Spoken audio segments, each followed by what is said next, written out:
ఏం తినాలంటే అది తినండి, ఎందుకంటే ఎప్పుడు పోవాలంటే అప్పుడు పోవాలంతే. హలో అండి, ఈరోజు మన కిచెన్లో టమోటాలు అస్సలు వాడకుండా కోడిగుడ్డు ఎండు రొయ్యల కర్రీ ఎలా చేసుకోవాలో చూద్దాము. గుమగుమలాడే వెల్లుల్లిపాయలతో చాలా ఈజీగా చేసుకునే ఈ రెసిపీని అస్సలు మిస్ అవ్వకండి. లేట్ చేయకుండా ప్రాసెస్ చూసేద్దామా. ఫస్ట్ అయితే మనం కోడిగుడ్లని ఇలా ఉడకపెట్టుకొని అప్పుడప్పుడు మధ్యలో కలుపుతూ ఉండాలండి. ఇలా విరిగింది అంటే మనకి ఉడికిపోయింది అనేసి అర్థం అనమాట. గుడ్లు అయితే అన్నీ ఉడికిపోయాయండి. ఉడకబెట్టుకున్నాం కదా, ఈ గుడ్లని తోలన్నీ వలిచేసుకోవాలన్నమాట.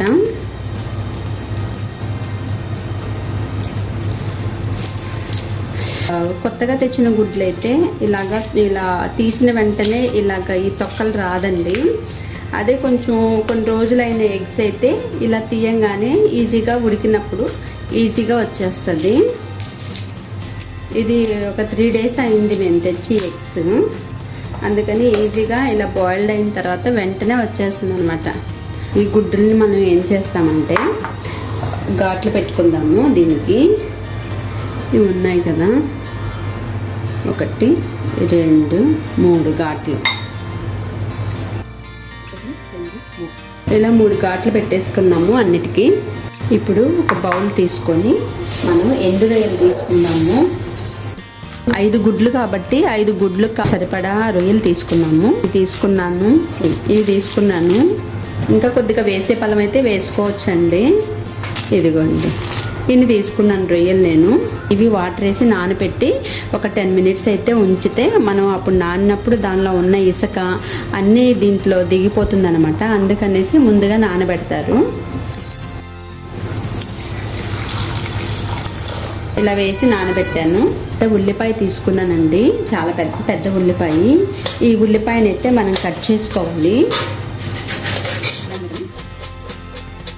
నేను చిన్న ముక్కలుగా కట్ చేసుకుంటున్నాను. ఇలా ముక్కలు కట్ చేసి పెట్టేసుకున్నాను చిన్న ముక్కలుగా. ఇప్పుడైతే కొన్ని వెల్లుల్లిపాయలు తీసుకున్నానండి. ఈ వెల్లుల్లిపాయల్ని తొక్క తీసేసుకోవాలన్నమాట. అన్నీ మనం తొక్క తీసి పెట్టుకోవాలి.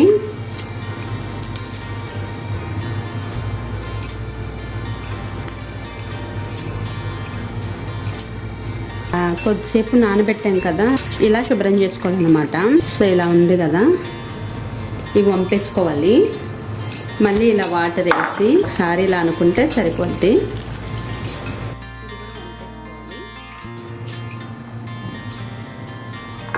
చూడండి ఎలా వచ్చింది. అందుకనేసి నేను 3 times వాష్ చేశాను. ఇప్పుడు స్టవ్ వెలిగించి పాన్లో ఆయిల్ వేసుకోవాలి. ఇప్పుడు ఈ ఎగ్స్ని మనం దీంట్లో వేపుకోవాలన్నమాట ఆయిల్లో.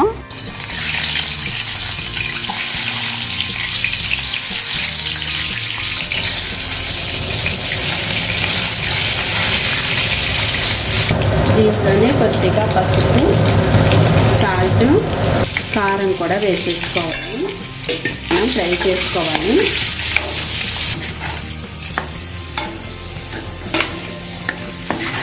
ఇలా బాగా ఫ్రై చేసుకుంటే దీనిలో ఉప్పు కారము అంతా మనకి ఘాట్లు పెట్టుకున్నాం కదా, దాంట్లోకి వెళ్ళి ఎగ్ అయితే బాగుంటుంది టేస్ట్గా. ఓకే, ఇంతవరకు చాలండి, వేగింది. ఇప్పుడు మనం దీన్ని ఇలాగా బౌల్లో తీసి పెట్టేసుకో. మిగతా ఆయిల్ ఉంది కదా, ఈ ఆయిల్లో ఈ ఎండు రొయ్యలు వేసేసుకుందాము.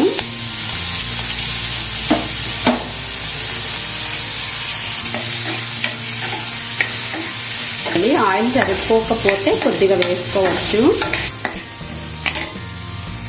చూసారా, ఇలాగా ఉప్పు కారం వేసి వేపుకున్నాము. అలాగే ఎండు రొయ్యలను కూడా ఇలాగా వేపుకున్నాం అనమాట.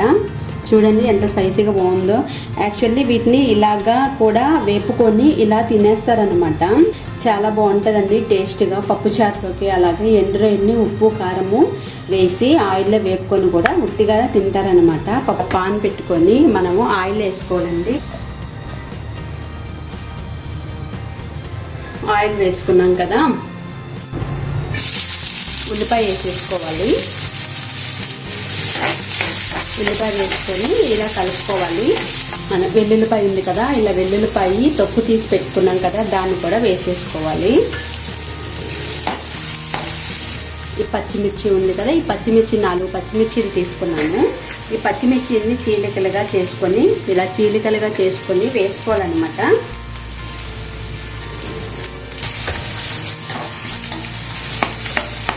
ఇలా చీలికలుగా వేసుకోవాలి.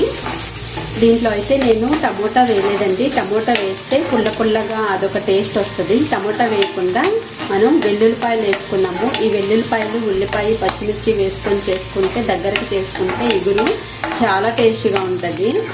ఇలా బాగా మగ్గిన తర్వాత ఇప్పుడు తగినంత ఉప్పు వేసుకోవాలి. చూసి జాగ్రత్తగా వేసుకోవాలి.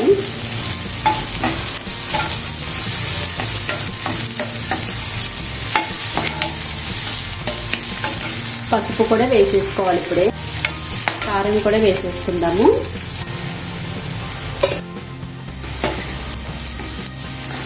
చూడండి, కారం కూడా వేసేసుకున్నాం మనం.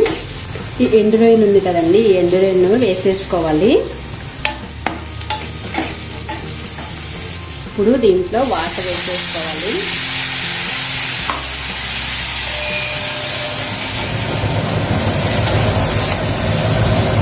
ఇప్పుడే ఉప్పు చూసుకోవాలి.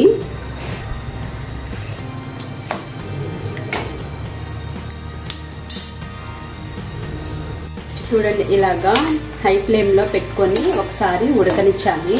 మనం ఎగ్స్ వేసేసుకుందాము.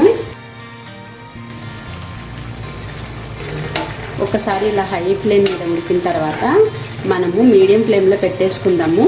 లేదు అంటే సిమ్లో అయినా పెట్టుకుంటే దీంట్లో ఉన్న ఉప్పు, కారము, ఆ ఎండు రొయ్యల ఫ్లేవరు ఇవన్నీ మనకి ఎగ్లోకి వెళ్తుంది అనమాట. చాలా బాగుంటుంది అన్నమాట. నేనైతే మీడియం ఫ్లేమ్లో కాదు, కొంచెం సిమ్లో పెడతాను. నెమ్మదిగా ఇవన్నీ బాగా దగ్గరకు వచ్చేంత వరకు బాగా మనం బాయిల్ చేసుకొని ఉడికిపించుకోవాలన్నమాట.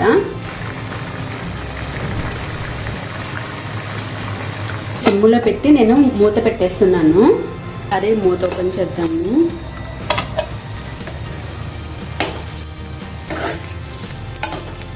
ఈ ఎండు రొయ్యల ఫ్లేవరు ఎల్లుల్లిపాయలకి బట్టి చాలా బాగుంటుందండి. కొంచెం ఎగరాలి, దగ్గరకు రావాలి.